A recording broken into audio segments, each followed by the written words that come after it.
very fresh good morning to all of you. This is your business class.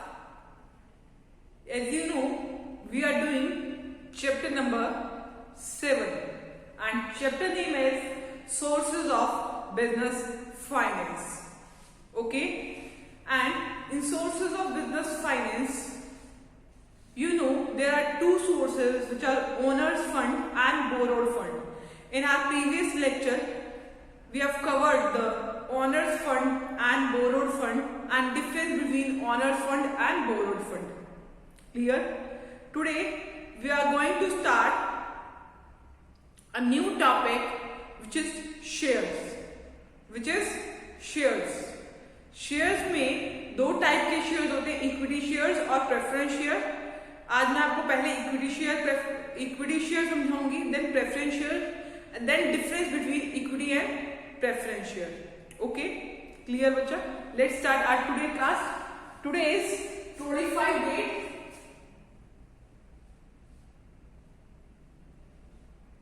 First month 2020. Clear? Okay. And which day? Monday.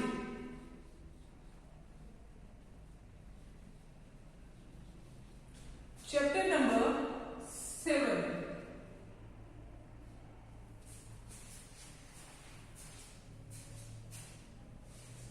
Chapter number 7. Sources of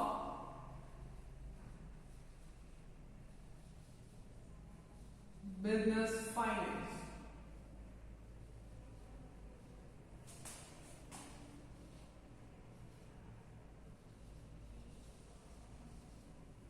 Sources of business finance. Clear? Okay. This one is your part 3. Part 3 है ये. 2 parts we have already done. Okay.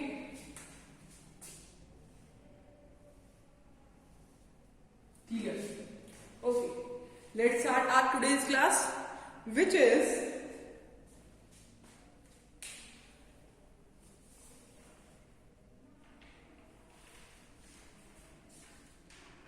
issue of share. Page number आपके book में page number 212 पे ये दे रखा है. ठीक है, क्लियर? पेज नंबर 212 पे दे रखा है आपके बुक में. ओके, क्या इश्यू ऑफ शेयर टॉपिक क्या है हमारा? Issue of shares.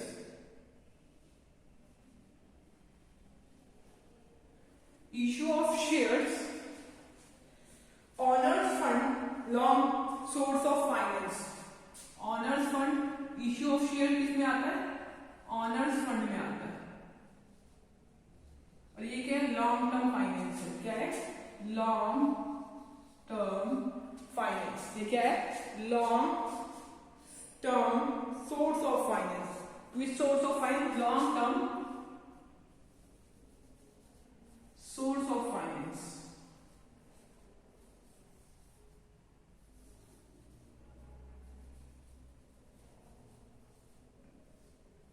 Okay, clear?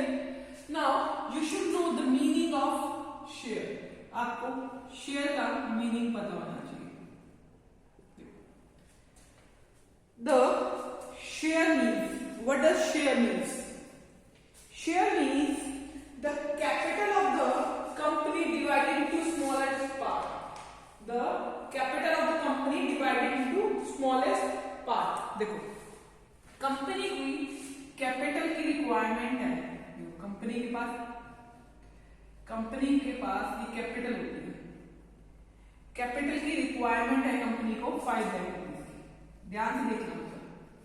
आपको डेफिनेशन वगैरह शेयर्स की लर्न करने के लिए नहीं होगी, मैं आपको समझाऊंगी, इसी से समझ जाएगा. कैपिटल रिक्वायरमेंट है कंपनी को 5 लाख की. कैपिटल रिक्वायरमेंट है कंपनी को 5 लाख की. तो इसमें शेयर्स का क्या मतलब है? इसको छोटे टुकड़ों में बांटा होगा, स्मॉलर यूनिट्स में बांटा होगा. इसको किस में बांटा हुआ, स्मॉलर यूनिट्स में बांटा हुआ, उसको बोलेंगे शेयर्स। कैसे स्मॉलर यूनिट में बांटा हुआ, बोलेंगे 50,000 शेयर्स 10 रुपी ईच।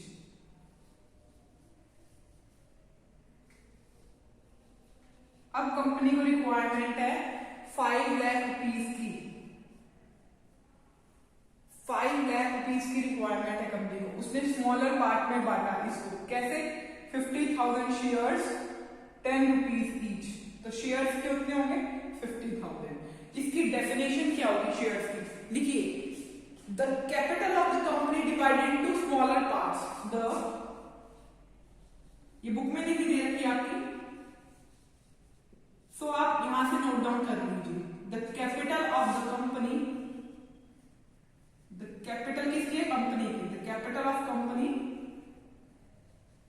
कैपिटल है कंपनी की। The capital of the company divided, divide कर दिया, divided into smaller parts is called share. ये डेफिनेशन आपकी बुक में नहीं है, ये डेफिनेशन मैंने खुद लिखवाई है आपको। जो डेफिनेशन आपके बुक में गिवन है मैं आपको उसके बारे में भी बता देती हूँ, ठीक है। जो डेफिनेशन आपकी बुक में गिवन है, okay. Smallest unit in which honours capital of company is divided. इसमें डेफिनेशन जो आपकी बुक में गिवन है, स्मॉलेस्ट यूनिट, ठीक है, स्मॉलेस्ट यूनिट बुक में गिवन है definition, smallest unit in which honours capital of the company, smallest unit in which honours capital, honours capital of company, honours capital of company divided. अब देखिए इसको क्या कहता है, कैपिटल, ऑनर्स की ही तो कैपिटल होती है। स्मॉलेस्ट यूनिट, ये बताया मैंने, स्मॉलेस्ट यूनिट, इसको स्मॉलेस्ट यूनिट में डिवाइड किया। Smallest unit in which honours capital, honours capital को स्मॉलेस्ट यूनिट में बांटा गया, किसकी, of the company is divided. इसको क्या बोलते हैं, शेयर। यहां तक समझ आ गया, क्लियर। इसके बाद टाइप्स ऑफ शेयर्स, इसके बाद क्या टॉपिक है आपका, टाइप्स ऑफ शेयर्स। कितने टाइप्स के शेयर्स होते हैं, there are 2 types of shares, equity shares and preference shares. Equity shares होते हैं और प्रेफरेंस शेयर्स होते हैं।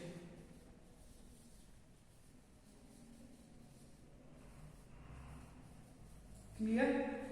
Now we will be starting from equity share। equity share से स्टार्ट करते हैं हमारा टॉपिक। equity shares किसे कहते हैं, equity shares are the owners of the company। equity shares क्या होते हैं, owners होते हैं कंपनी के, ठीक है। तो पहली definition, equity shareholder are called real owner of the company। इसकी डेफिनेशन क्या आएगी, देखिए डेफिनेशन आएगी, द equity shareholder, अब जो इक्विटी में इन्वेस्ट कर रहा है जो पर्सन, तो वो क्या होगा, शेयर होल्डर होगा कंपनी का, इक्विटी शेयर होल्डर होगा। द इक्विटी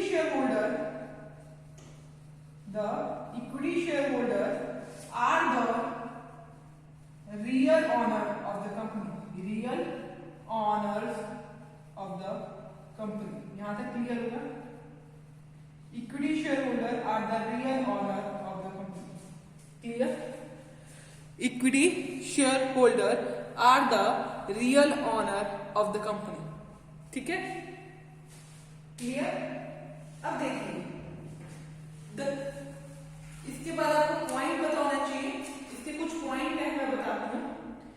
अब जो कैपिटल आप इक्विटी शेयर होल्डर से लेंगे उसको क्या बोलेंगे, the capital obtained bye issue of equity share. अब देखो इक्विटी शेयर आप इश्यू कर रहे हो, आपने इक्विटी शेयर क्या करे, इशू करे, और इस इक्विटी शेयर से आपने क्या ली, कैपिटल ली, तो इसको क्या बोलेंगे, इक्विटी शेयर आपने इशू करे इक्विटी शेयर और उनसे कैपिटल ली, तो लिखेंगे the capital obtained by issue of equity share is known as equity share capital. इसको क्या बोलेंगे? Equity share capital. Equity share capital इसको कैसे? द कैपिटल ऑब्टेन्ड बाय, लिखोगे क्या? The capital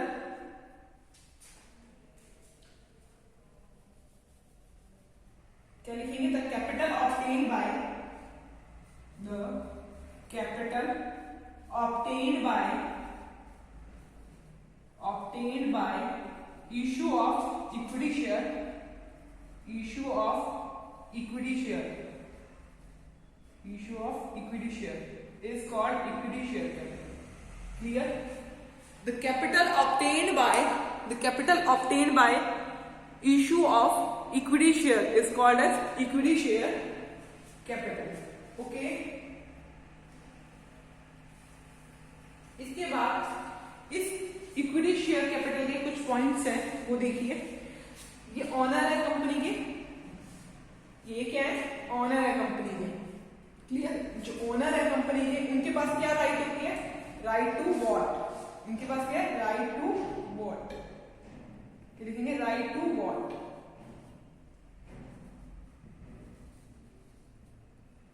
equity share holders के पास क्या है?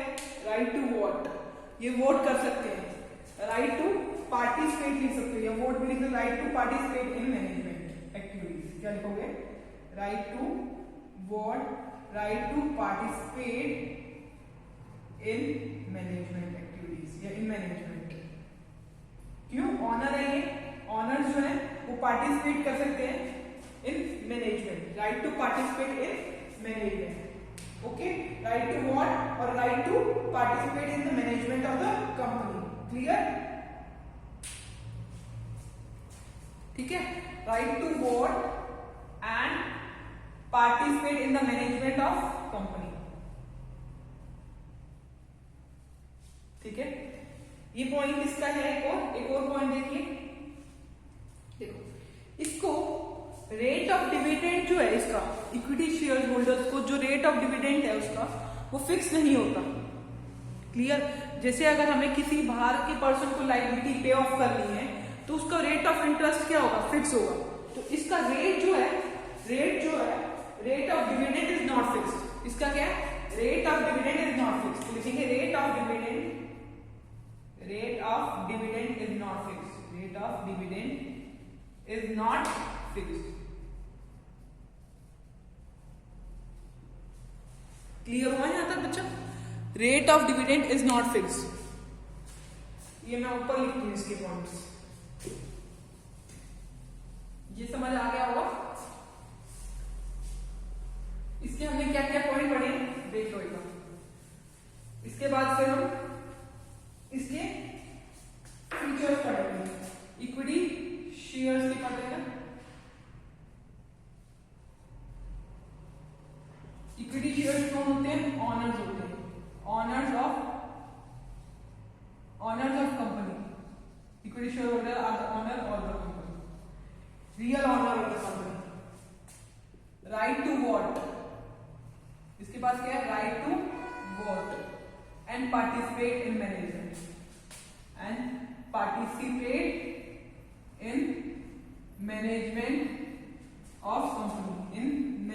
Of company. Clear?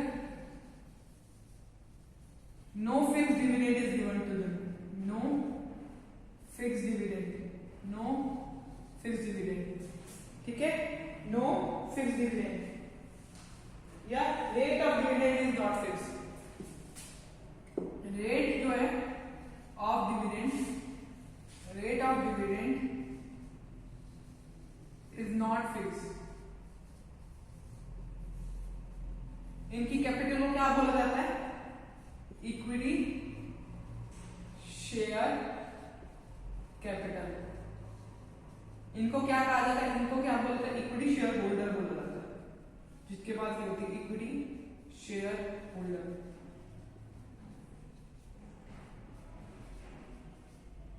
Equity share holder होते हैं, इनकी कैपिटल रेज करेंगे तो हम इक्विटी शेयर कैपिटल करेंगे। रेट ऑफ डिविडेंड इनका फिक्स नहीं होता है।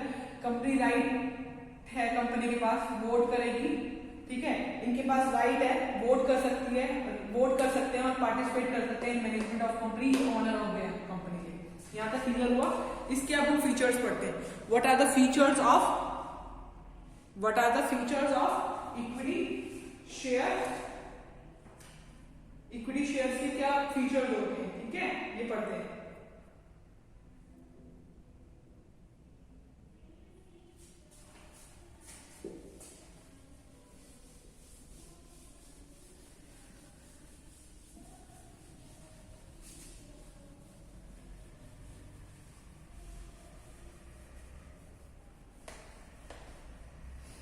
Let's start.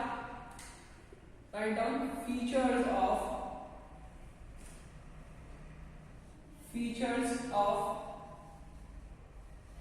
किस चीज के फीचर्स करने वाले? इक्विटी शेयर के, ठीक है। Feature of equity shares. Feature of equity share. First feature of equity share is it visible to you? Visible है ना आपको? Okay. Features of equity share is primary risk bearer. Okay, primary risk bearer.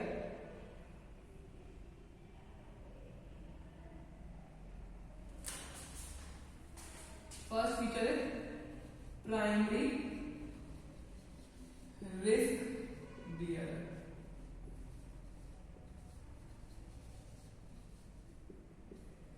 Primary risk bearer.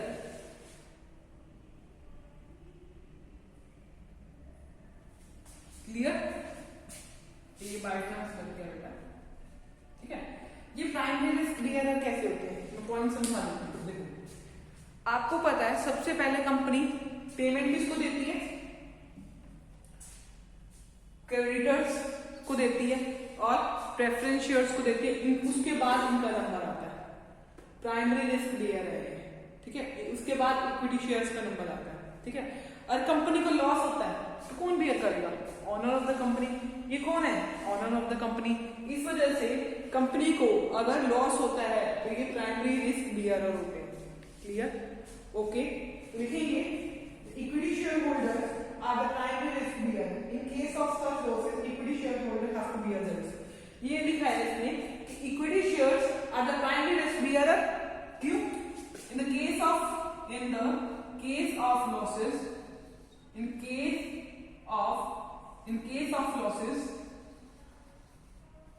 in case of losses, equity shareholder have to bear all risk. Equity shareholder have to bear all risk. Equity shareholder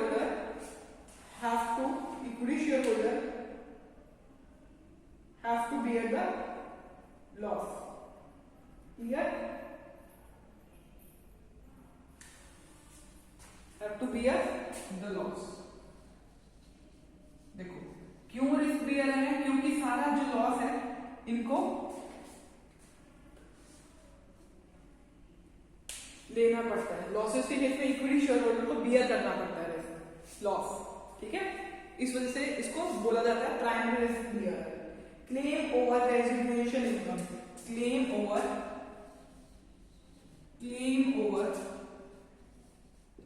residual income. Residual income क्या होती है? देखो, जैसे अब company के पास income आई है 1 lakh. Company की income क्या है? 1 लाख इनकम है, ओके। और कंपनी ने जो अपने बाहर के पर्सन थे उनको पे ऑफ कर दिया। जैसे कंपनी ने 1 लाख इनकम है कंपनी की, कंपनी ने पे ऑफ कर दिया क्रेडिटर्स को और जो और पर्सन जैसे प्रेफरेंस शेयर होल्डर को सबको पे ऑफ कर दिया,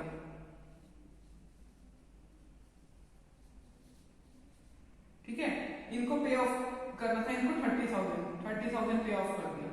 इसके बाद जो इनकम बच गई जैसे 70,000 बच गई, ठीक है। इसको क्या बोला जाता है?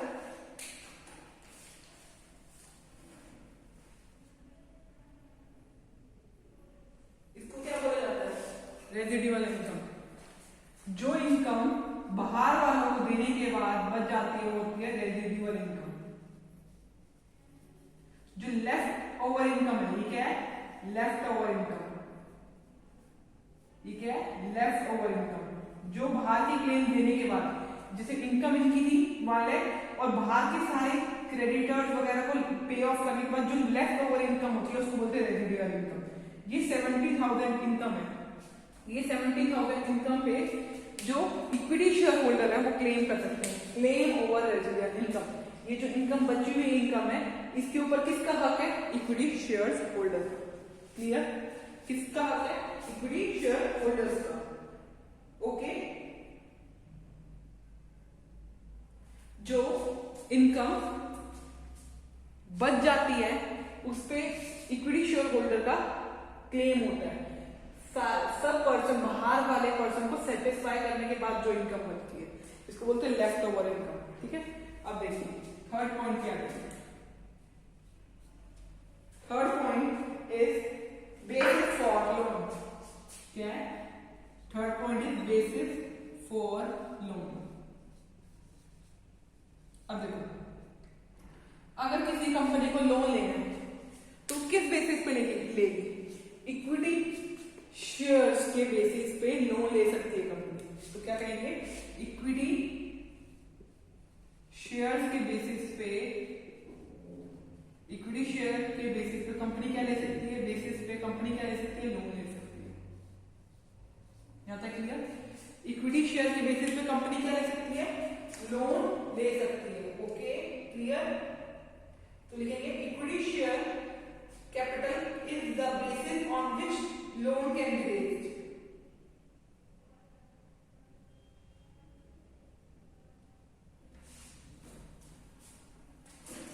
इक्विटी शेयर, देखो इक्विटी शेयर कैपिटल के बेसिस पे, equity share capital, equity share capital के बेसिस पे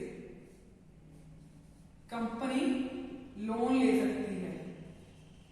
ठीक है, लोन के बेसिस पे कंपनी लोन रेज कर सकती है। क्लियर? इक्विटी शेयर कैपिटल के बेसिस पे कंपनी लोन रेज कर सकती है। और कंपनी को लोन क्यों देगा कोई? इसके बेसिस पे लोन क्यों देगा? कोई देगा क्योंकि इक्विटी शेयर कैपिटल जो है वो इंक्रीज करती है कॉन्फिडेंस ऑफ क्रेडिटर। क्योंकि इक्विटी शेयर कैपिटल के बेसिस पे लोन क्यों देते हैं? क्योंकि ये इंक्रीज करती है, क्या इंक्रीज करती है? इंक्रीज करती है ये confidence of creditor, increase the confidence of creditor. जो क्रेडिटर होते हैं, creditor are the person who gives the loan, जिस पर्सन ने हमें लोन दिया उसका कॉन्फिडेंस बिल्ड करती है। फोर्थ पॉइंट क्या है? Fourth point is control. क्या है? कंट्रोल। अब आपको पता है इक्विटी शेयर होल्डर कौन है? कौन है इक्विटी शेयर होल्डर? ऑनर। तो ऑनर का तो कंट्रोल होगा ही, ऑनर का तो कंट्रोल होगा ही ना। देखो, equity share holder have control, equity, याद करो इसमें क्या लिखोगे? ये लिखोगे equity share holder have the control over the activities of the companies. जो एक्टिविटीज होती है कंपनी की उसमें कंट्रोल होता है। क्यों कंट्रोल होता है? क्योंकि इसके पास राइट है, क्योंकि इनके पास क्या होती है? राइट टू वोट है। और right to vote and participate in management activity, participate in management of the company, management activities. इस वजह से इनके पास राइट है वोट करने के लिए, इनके पास पार्टिसिपेट करने के लिए राइट है। इस वजह से ये कंट्रोल कर सकते हैं। क्या कर सकते हैं? कंट्रोल कर सकते हैं। Clear? Equity share holder have the control over the activities of the company. Equity share का क्या है? कंट्रोल है over the activities of the company. किस पे कंट्रोल है? Activities of the company, company की एक्टिविटीज पे कंट्रोल है। क्यों कंट्रोल है? क्योंकि इनके पास राइट है वोट करने की और पार्टिसिपेट करने की in management of the company. Clear? Okay, ठीक है। ये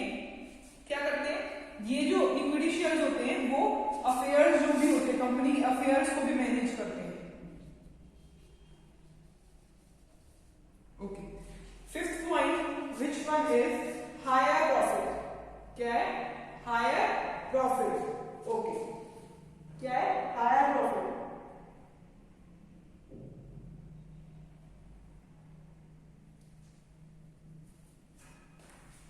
देखो, हायर प्रॉफिट,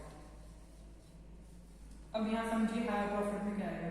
देखो, अगर 1 लाख इनकम थी कंपनी ने, ऐसे बांट दिया, अब कंपनी के पास आ गई 2 लाख इनकम। 2019 में इनकी इसकी इनकम थी 1 लाख और 2020 में इसकी इनकम आई 2 लाख। 2020 में इसकी इनकम आई 2 लाख। ठीक है, अब देखना, अब इनको क्रेडिटर्स को तो पे करना है 30,000 ही। इसकी लेफ्ट ओवर इनकम कितनी हुई? 2 लाख में से अगर 3 लाख माइनस करोगे तो 1,70,000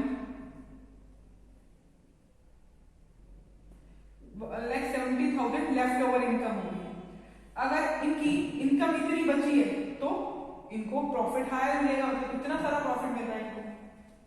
ठीक है, देखो इसका हायर प्रॉफिट कैसे मिला, नीचे फॉर एग्जांपल इस बार इसकी इनकम हुई 2 लाख, 2 लाख इनकम हुई, और जिनको हमें पे करना है, जिनको हमें पे करना है उसकी जो चीज भी हमें पे करनी है, किसी को भी पे करनी है अमाउंट वो फिक्स्ड है। जैसे अगर क्रेडिटर्स को पे ऑफ करनी है वो अमाउंट भी फिक्स है। रेट ऑफ इंटरेस्ट पे करना है, रेट ऑफ इंटरेस्ट पे करना है dividend holder, rate of interest पे करना है वो भी फिक्स है। रेट ऑफ अगर इंटरेस्ट भी पे करना है आपको किसी को वो भी फिक्स है। जैसे डिबेंचर होल्डर्स को रेट ऑफ डिविडेंड पे करना है, रेट ऑफ डिविडेंड पे करना है प्रेफरेंशियल होल्डर्स को। रेट ऑफ डिविडेंड अगर आपको पे ऑफ करना है 2% करते हो डिबेंचर होल्डर्स को, rate of dividend, rate of interest पे करना है डिबेंचर होल्डर को और प्रेफरेंशियल होल्डर्स को। ये क्या है? फिक्स है। इनको देना ही, जैसे इसको 10,000 देंगे और इनको 20,000 देंगे, 30,000 दे दिए, तो अब कंपनी के पास ज्यादा बच गया ना, इनकम ज्यादा होने की वजह से ज्यादा बच गया।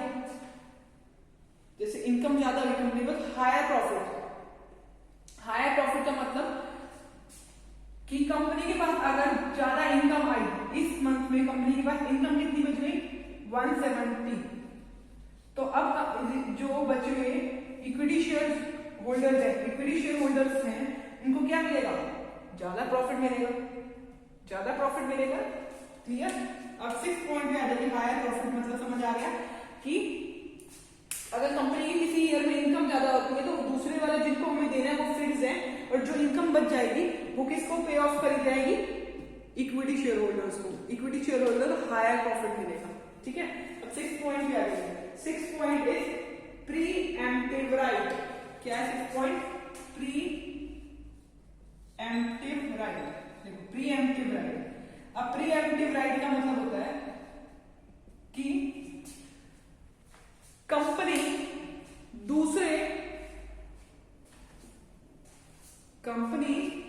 जो है हमारी, उसके पास क्या होता है?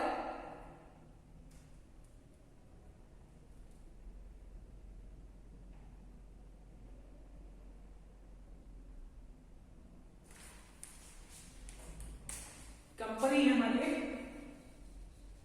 वो चाह रही है इशू करना ऑफ शेयर, जैसे उसको एडिशनल कैपिटल की जरूरत है तो इशू ऑफ शेयर करना चाह रही है।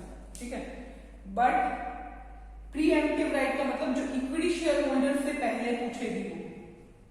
ठीक है, प्री एम्प्टिव राइट का मतलब पहले, प्री एम्प्टिव राइट का मतलब कि कंपनी इशू कर रही है शेयर, तो वो शेयर बाहर आउटसाइडर को देने से पहले, वो कंपनी इशू ऑफ शेयर कर रही है आउटसाइडर को वो शेयर देने से पहले वो किससे पूछेगी? एग्जिस्टिंग शेयर होल्डर से पूछेगी। एग्जिस्टिंग शेयर होल्डर से पूछेगी कि आप एग्जिस्टिंग शेयर होल्डर से पूछेगी, क्या पूछेगी? एग्जिस्टिंग शेयर होल्डर से, एग्जिस्टिंग शेयर होल्डर से ये पूछेगी कि क्या आप शेयर देना चाहते हैं। तो ये प्री एम्प्टिव राइट बोलते हैं इसको। क्या बोलते हैं इसको? Pre emptive right.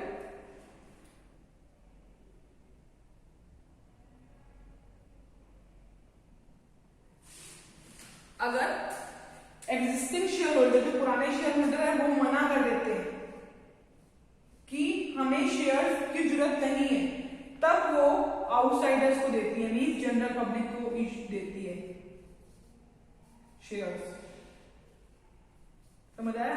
Pre-emptive right का मतलब है कभी भी कंपनी इशू करेगी, प्रीएम्प्टिव राइट का मतलब ये है अगर कंपनी कभी भी नए शेयर्स इशू करेगी तो वो पहले वाले शेयर होल्डर से पूछेगी, बाहर वाले पर्सन जनरल पब्लिक को नहीं देगी। अगर जो एग्जिस्टिंग शेयर होल्डर है जब वो मना कर रहे हैं तब वो बाहर वाले शेयर होल्डर्स को देगी।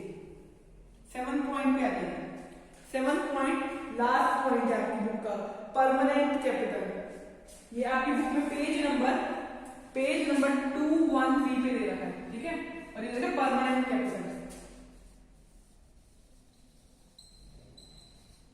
परमानेंट कैपिटल देखो, आपको पता है इक्विटी शेयर होल्डर्स कौन है? Owner of the company.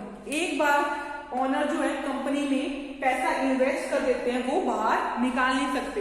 उनकी जो कैपिटल इन्वेस्ट होगी वो हमेशा के लिए होगी कंपनी में, तो परमानेंट कैपिटल। समझ आया? क्लियर? क्यों? क्योंकि ये प्रोवाइड करते हैं परमानेंट फंड कंपनी को। क्या प्रोवाइड करते हैं? Permanent fund to the company. ये क्या प्रोवाइड करते हैं? परमानेंट फंड देते हैं। ये कैसे फंड देते हैं? परमानेंट फंड देते हैं कंपनी को। रिटर्न नहीं होती उनकी कैपिटल, नो कमिटमेंट, कोई भी कमिटमेंट नहीं होती कि उनको जो कैपिटल है वो रिटर्न होगी। समझ आया? अब हम हमारी नेक्स्ट वीडियो में, आज की वीडियो में हमने इक्विटी शेयर्स पढ़ा है, नेक्स्ट वीडियो में हम प्राइमरी, आज की वीडियो में हमने इक्विटी शेयर पढ़ा है, नेक्स्ट वीडियो में हम कौन सा टाइप पढ़ेंगे? सेकंड टाइप कौन सा होता है शेयर का? प्राइमरी शेयर्स, सॉरी बच्चा, प्रेफरेंस शेयर पढ़ेंगे। बाय चांस बोला प्राइमरी शेयर, कौन सा पढ़ेंगे? प्रेफरेंस शेयर पढ़ेंगे। This one done. Next we will do preference share. Till then you should read from your book page number 123. ठीक है? 213 है पेज नंबर 213। ओके? अगर आपको कोई डाउट है then you can ask from me. Okay बच्चा, thank you very much.